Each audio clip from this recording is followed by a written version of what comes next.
A new health threat. The return of COVID-era restrictions. Imagine waking up to a world where the familiar restrictions of the COVID era suddenly become relevant again. That's the reality unfolding in the United States, as health officials warn of a deadly virus spreading from China. But here's where it gets controversial. This isn't the familiar COVID-19 virus. It's a mosquito-borne illness called Chikungunya, and it's causing a stir in the health community. A recent case in New York has sparked fears of local transmission. A woman from Long Island, a popular destination for celebrities, was diagnosed with chikungunya in August, and she hadn't traveled off the island. This has led to concerns that it could be the first locally acquired case in New York's history. Chikungunya is no ordinary mosquito-borne disease. It causes agonizing joint pain, so severe that it can leave people immobile for months. And it's not just a distant threat.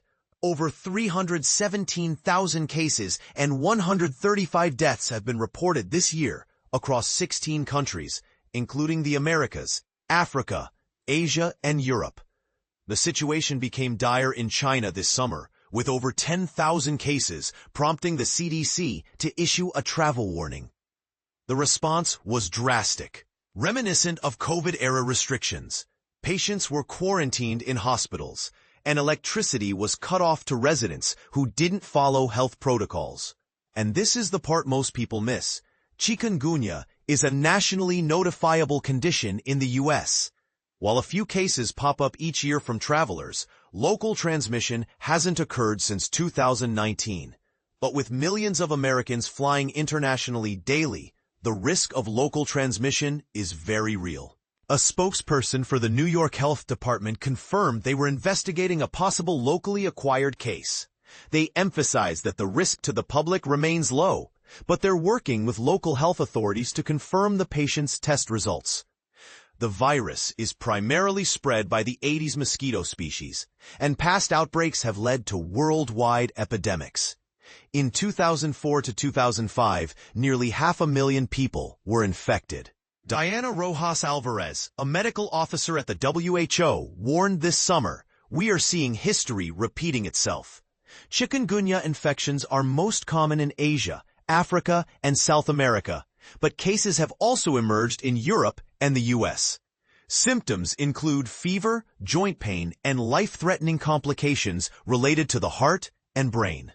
About 15 to 35% of infected people are asymptomatic, and the incubation period is typically 3 to 7 days, with a sudden fever over 100 degrees Fahrenheit, 39 degrees Celsius being the most common symptom. While deaths are rare, they can occur in severe cases. The infection doesn't spread through bodily contact or saliva, but only through mosquito bites. There's no specific medical treatment, but therapies are used to manage symptoms and complications. Experts recommend using insect repellents and wearing long-sleeved clothing to prevent mosquito bites. There are vaccines available, but they're not routine and are only recommended for those visiting outbreak areas or at higher risk of infection. So, is the U.S. facing a new health crisis? And if so, are we prepared to handle it? What do you think? Share your thoughts in the comments. We'd love to hear your perspective on this developing story.